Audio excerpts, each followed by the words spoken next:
الحمد لله رب العالمين، الصلاة والسلام على رسول الله الأمين وعلى آله وصحابته أجمعين. ربنا آتنا في الدنيا حسنة وفي الآخرة حسنة وقنا عذاب النار. برایانی ئازیز و خۆشەویستم لە پرۆگرامی زاد قۆناغی دووەم بابەتی العقیدە گەیشتونەتە لاپەڕەی هەفتە. فەرمووە مەستە سۆران. القاعدة في التعامل مع كيفيات الصفات الثابتة لله تعالى في الكتاب والسنة.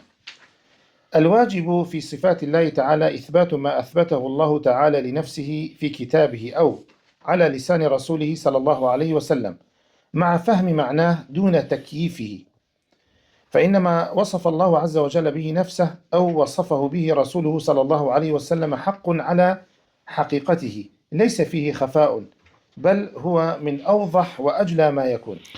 وطبعا ما قاعدەیەکمان هەیە بۆ هەڵسوکەوتکردن لەگەڵ تعاملکردن لەگەڵ چۆنیەتی سیفاتەکانی خوای پەروەردگار ئەوەی کە ثابت بووە بە کتاب و سنە.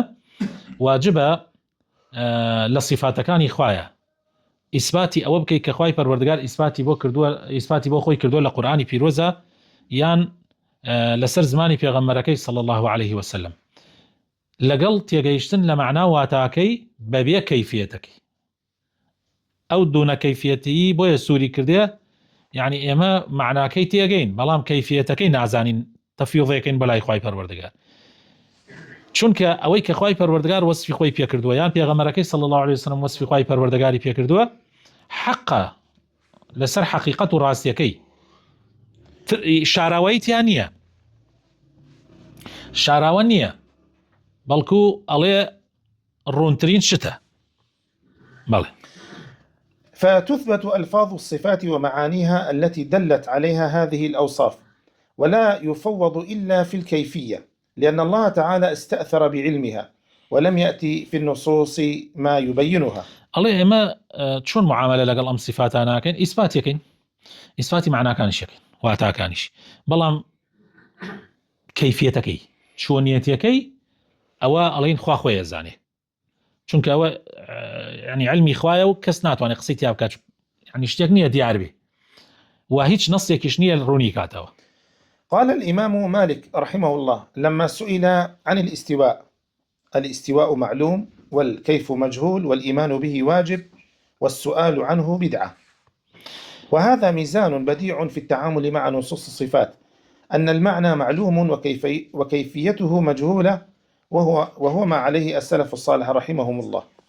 بلى الله إمام مالك درباري برسالي لكرا درباري استواء كردني خوای پروردگار الرحمن على العرش استوى، فرموي الاستواء معلوم، يعني كش ما نزانين استواء معناكي واضح، بلام چونيتكي والكيف مجهول، چونيتكي نزان راو، إيمان بيبون واجبة چونك هو آيات قرآن، وبرسال كردن درباري كيفيتكي بدعة.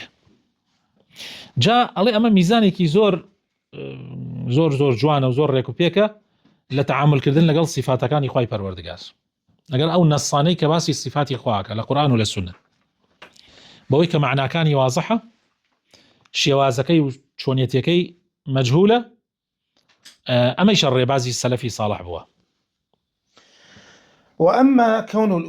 وأما كون الإيمان به واجبا فلأنه خبر الكتاب والسنة، وأما كون السؤال عن الكيفية بدعة فلأن الصحابة رضي الله عنهم وهم أحرص الناس على العلم والخير لم يسألوا عن الكيفيات مع وجود النبي صلى الله عليه وسلم معهم، فكان السؤال بعدهم بدعة.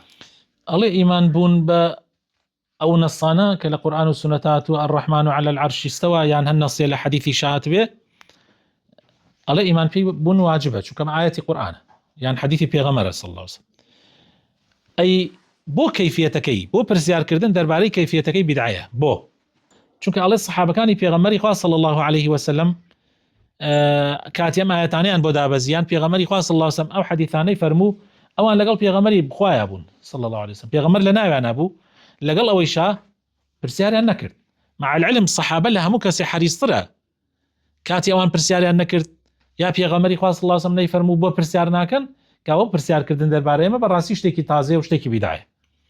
بەڵێ. إذن التفويض في الكيفية فقط، أما ألفاظ الصفات ومعانيها فهي معلومة فلا يحصل فيها تفويض.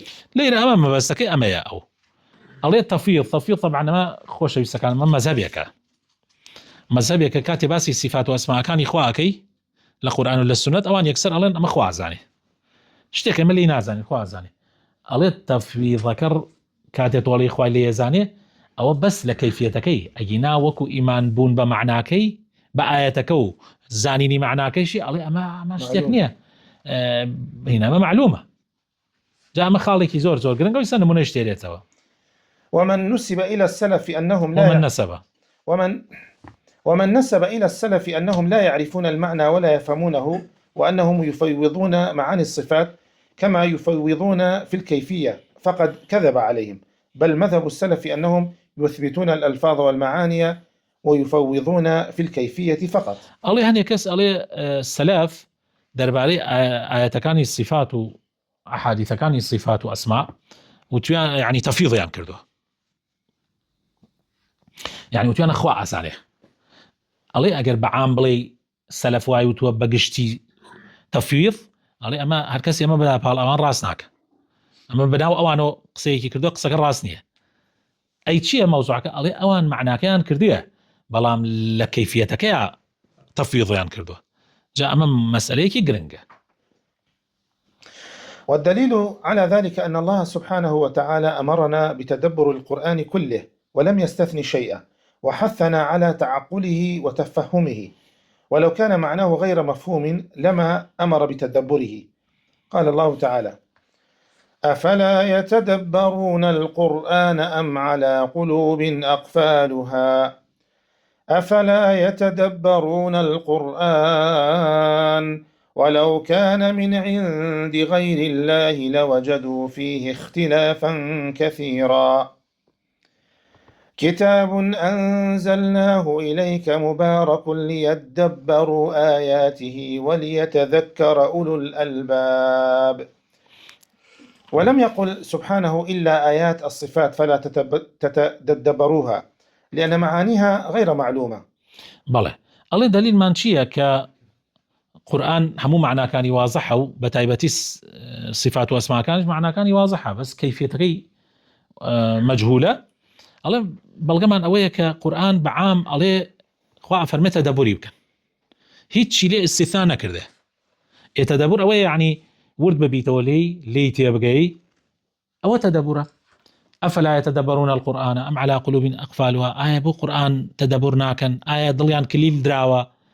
أفلا يتدبرون القرآن ولو كان من عند غير الله لوجدوا فيه اختلافا كثيرا آية بو تدبر قرآننا كان أقر لغير إخوة وابو آية أم اختلافك زوري تي أبو كتابك إما داما بزاندوة مباركة بو أوي آيات كان يتدبر بكن وبو أوي ليت بو أوي كساني خاوان عقل ليت يبكن وبيري ليبكنوا الله أم آياتنا خموي هاندانا لسر تدبر وأمر بتدبر خواني فرموا تدبري قشتي بكن إلا آياتي صفات نبي تدبري ما كان شو معنى كان واضحنيه وإن فرموا بله. ولم يقل سبحانه إلا آيات الصفات فلا تتدبروها لأن معانيها غير معلومة، بل معانيها معلومة، فنحن نعرف أن السمع غير البصر، وأن العلم ضد الجهل، وأن الاستواء في اللغة هو الاستقرار والعلو والارتفاع، لكن كيفية استواء الرب مجهولة لنا لا يعلمها إلا هو، وهكذا كيفية علمه وكيفية سمعه وكيفية بصره. أفرمي إخواني فرموا تدبري قشتي بكن إلا آيات كاني الصفات نبيان شو كان معلوم نية بلكو معلومة معناها كاني يا ما همو ما نزانين كاتي إخوة أفرمي السميع يا أفرمي السمع ما بستي بصر نية ما بستي بيستنى كاتي أفرمي علم ما بستي جهل نية ما بستي زانينة كاتي أفرمي استواء قشت ما نزانين استواء الزماني عربية يعني استقرار علو ارتفاع بلام چونيتي استواء كنازانين چونکە خوای تعالی ئەوە شتێکە تایبەتە بۆ خۆی ناسێت هەر ئەوە نەی بۆ ئێمە ڕوون کردوتەوە کەوابوو کەیفیەتی علمەکە کەیفیەتی سەمعەکە کەیفیەتی بەسەرەکە نەزانراوە وەکو چۆن کەیفیەتی ئیستیواکەش نەزانراوە. بەڵێ. المفوضة. من الأخطاء الشائعة أن المفوضة هم أهل السنة والجماعة، وليس كذلك، فالمفوضة من أشر مذاهب أهل الأرض، فهم يفوضون المعنى والكيف، فيقولون معاني النصوص الصفات غير معلومة، بل حتى النبي صلى الله عليه وسلم لم يكن يفهم معناها، والصواب التفويض في الكيفية لعدم ورودها دون المعاني، لأن معلومة لدى كل من يعرف العربية. والله هم الله مفوضة يعني أواني كمعناه واتا معناه شيء معناه شونيتي شيء تفويضة كان الله حموي هالخوا أزاني الله أمكو ملا أهل السننين بلكو ما خرابترين خلقي سرزوين توزي أمان تونن زاد لحد تونن يعني براسي أشر أهل الأرض يا أشر مذاهب أشكي الحاد أشر مذاهب وانية خد زي ما تو يعني ضروري نية ستوبلي كاك مفروض أهل السنة وجماعين يعني بلان بيويسنا كتوبلي أشر مذاهب أهل الأرض كي أشر لو خرابتر زور هي والله ما تواني بلي كاك يعني أهل السنة وجماعة تفيض يعني نكردوها يعني معاني أن تفيض نكردوها بس كيفيتك يعني تفيض كردو يعني شونيتي كي الله الاستواء دياره يعني علو ارتفاع بلام شونيتي استواء كان تفيض كردوها ايت التواو بيويسناك زور عم موضوعات زور بتوندي وري بقري براستي خواجه زي ما باتو بروسر أو بتكتر ما مسسوران.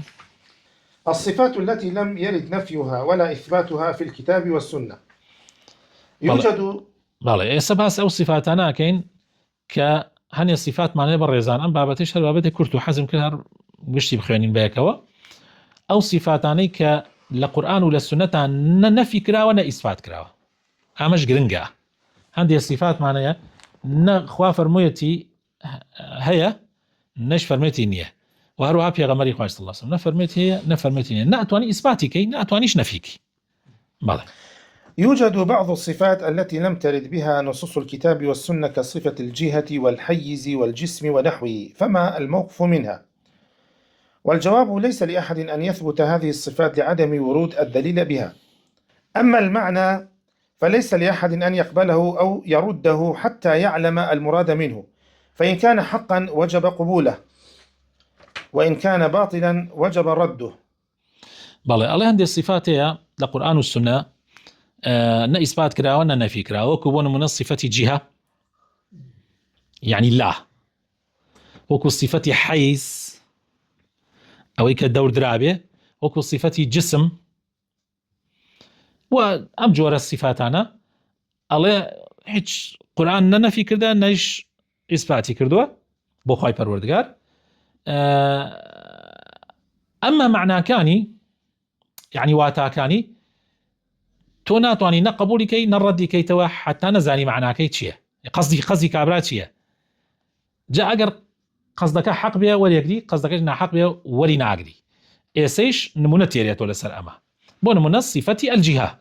أمثلة ذلك الجهة، لو قال قائل إن الله في جهة أو هل لله جهة، فيقال له لفظ الجهة ليس في الكتاب والسنة إثباته ولا نفيه، فليس فيهما أنه في جهة أو أنه ليس في جهة، كما أن النصوص فيها ما يغني كالعلو والفوقية والاستواء على العرش، وقد اضطرب المتأخرون في إثباته ونفيه. جهات يعني الله يسمى جهتي راستا أما جهتي تشبه أو السرة أما خوارة أما بيشة أما دو أم جهة بلي خواي تعالى لجهتي كويا أما أن لقرآن إثبات كراوة أن لقرآن شنفي كراوة بلام أتوان دي بو تريس شتيت جوانتر هي لفظي جوانتر هي بكار بيه بون منا علو برزي سرو فوقي استواء لسر عرش أما أتوى لقرآن والسنة بويا متأخير كان الله اضطرابي كان بو دروز بو لا إثبات كردن نفي كردنيا بلام قاعدة كي زور مهم معناه يما أقرأوا قاعدة بزانين لم بابتنا جات معنا به. وعلى القاعدة السابقة يقال أما اللفظ فلا نثبته ولا ننفيه لعدم وروده، وأما المعنى فينظر ماذا يراد بالجهة، فإن أريد بالجهة شيء مخلوق محيط بالله عز وجل فهذا معنى باطل لا يليق بالله سبحانه، فإن الله لا يحيط به شيء من مخلوقاته، فقد وسع كرسيه السماوات والأرض ولا يؤوده حفظهما، ولا يمكن أن يكون داخل شيء من مخلوقاته. وإن أريد بالجهة ما فوق العالم فهذا حق ثابت لله عز وجل، فإن الله تعالى فوق خلقه عال عليهم، كما دل على ذلك الكتاب والسنة والإجماع والعقل والفطرة، وفي صحيح مسلم من حديث معاوية بن الحكم السلمي رضي الله عنه أن النبي صلى الله عليه وسلم قال لجارية كانت له: أين الله؟ قالت: في السماء. قال: من أنا؟ قالت: أنت رسول الله. قال: اعتقها فإنها مؤمنة. بەڵێ ئەڵێ قاعدەیەکی زۆر گرنگ هەیە، هەموو جارێ ئیمام قاعدەیە جێبەجێ بکەین، زۆر زۆر مهمە. ئەویش ئەوەیە کە هەر شتێک لە قورئان و سونەتە ئەگەر ئیسبات نەکرابێ و نەفیش نەکرابێ، ئەڵێ ئێمەش لەفزەکەی نە ئیسباتەکەین نە نەفیشیەکەین، چونکە هیچ وەڵگەیەکی لەسەر نییە. بەڵام ئەڕۆین بۆ معناکەی، ئایا معناکەی چۆن لی تێگەین؟ ئەڵێ معناکەی ئەگەر مەبەست پێی بۆ نمونەی جیهاد تێدێتەوە، ئەڵێ کاتێ باسی جیها ئەکرێ ئەگەر مەبەست پێی ئەوەیە کە جیها شتێکی مەخلوقە دەوری خوای گرتووە، ینی دەوروبەری خوای پەروەردگاری گرتە، ئەڵێ معنایە باتڵە، چونکە بۆ خوا لایق نییە، شایستە نییە، چونکە خوای پەروەردگار هیچ مەخلوقەیە لە مەخلوقات دەوروبەری خوا ناگرێ. خوای تەعالا کورسیەکەی ئاسمانەکان و لە ئاسمانەکان و زەوی فراوانترە کە جێگای قەدەمە، ولا يؤوده حفظهما، هیچ شتێکیش لەخوا پارێز ینی نییە خوانەی پارێز، هەموو شتێ بەدەستی خوای پەروەردگارە. ولا يمكن أن يكون داخل شيء من مخلوقاته، ناكري خوای تعالى ناو بڕاتە ناوی مەخلوقێک لە مەخلوقاتەکانی. ئەمە ئەگەر معنای ئەوە بێ، ئەگەریش بە معنای کاتێ ماڵێن جیهە ینی خوا لە سەرەوەیە، بە معنای جیهات ینی بەرزی بێ، بە معنای سەرەوە بێ، بەڵێ ئەمە معنایەکی جوانە، ئەوە حەقە ثابتە لە قورئان و سنت کە خوای تعالى فوق خلقه، کە خوای تعالى لە سەرەوەی مەخلوقاتەکانێتی، وەکو چۆن لە قورئان و سنە و عەقڵ و فیترەتی بەشەریش هاتووە. لە حەدیثەکەی معاویە کوڕی حەکەمە هاتووە کە پێغەمبەری خوا صلی الله علیه وسلم پرسیاری لە جاریەکە کرد، فەرمووی خوا لەکوێیە؟ فەرمووی لە ئاسمان. فەرمووی من کێم؟ فەرمووی تۆ پێغەمبەری خوای. فەرمووی دەی ئازادی کەمە ئیماندارە، فإنها مؤمنة. بەڵێ ئەمە نمونەیەکی تر الحيز أو المتحيز. فإذا قال قائل: هل نصف الله الحيز أو المتحيز. فإذا قال قائل: هل نصف الله تعالى بأنه متحيز أو في حيز؟ قلنا: لفظ التحيز أو الحيز ليس في الكتاب والسنة أو السنة، لا بالنفي ولا بالإثبات، فليس فيهما أنه في حيز أو متحيز، ولا أنه ليس كذلك، كما أن في نصوص الكتاب والسنة ما يغني عنه، مثل العلي والظاهر والكبير، وقد اضطرب المتأخرون في إثبات ذلك لله تعالى أو نفيه عنه. بەڵێ ئەگەر حەیزها لای خۆمان بەجێت تۆ متحەیزی، یعنی لایەکت گرتیە، یعنی ئەگەر ئەم لاو هینای شەڕ تقریبا وەکو جیهاد وایە بڵێ خوای تعالى لە لایەکە، یا بڵێ خوای تعالى هاڵ ناو لایەکە، ئەڵێ ئەم کەلیماتانە لە قورئان و سنت ناهاتیە، بۆیە ئێمە ئەمە بەکار نایەرین بە خوای پەروەردگار. بەڵام معناکەی ئایا معنای قسەکە چۆنە؟ قاعیدەکە بەکارتێرین، ئەو قاعیدەیە ئەگەر معناکە معنایە صحیح بێ وەرێگرین، معنایە ڕاست صحیحش نەبێ وەری ناگرین. بۆ نمونە وعلى القاعدة السابقة يقال: أما اللفظ فلا نثبته ولا ننفيه لعدم ورود السمع به، وأما المعنى فينظر ماذا يراد بالحيز أو المتحيز. فإن أريد به أن الله تعالى تحوزه المخلوقات وتحيط به، فهذا معنى باطل منفي عن الله تعالى لا يليق به. يعني ئەگەر بڵێ خوا شتێک دەوری خوای داوە، ئەمە زۆر نالایقە بۆ خوای پەروەردگار. فإن الله أكبر وأعظم وأجل من أن تحيط به المخلوقات وتحوزه، كيف وقد وسع كرسيه السماوات والأرض جميعا قبضته يوم القيامة، والسماوات مطويات بيمينه. يعني خوا زۆر لەوە گەورەترە، زۆر لەوە عەزیمترە کە لەناو مەخلوقێک لە مەخلوقاتەکانە جێی خوای پەروەردگار بێتەوە، چونکە خوای تعالى بەس کورسیەکەی لە ئاسمانەکان و زەوی فراوانترە، و ئەرز لە ڕۆژی قیامەتە لە دەستی خوایە، لە چنگی خوای پەروەردگارایە، و هەروەها ئاسمانەکانیش مەطویاتون، يعني لفی کردەوە خوای تعالى ئەیداتە لای ڕاستی خۆی. وفي الصحيحين وغيرهما في حديث أبي هريرة رضي الله عنه أن النبي صلى الله عليه وسلم قال: يقبض الله تبارك وتعالى الأرض يوم القيامة ويطوي السماوات بيمينه، ثم يقول: أنا الملك أين ملوك الأرض؟ وقد أو حديث أو بوك من باسم كل خوي تعالى أسمان كان يزوي أقريب بدستي خوي و زوي خوي پروردگار زوي أقريب بدستي خوي وأسمان كان يشهموي لفكات، يعني وئیداتە لای ڕاستی خۆی و ئەفەرمێ من پادشام کوان پادشاکانی زەوی من پادشای حەقم کوا پادشاکانی زەوی.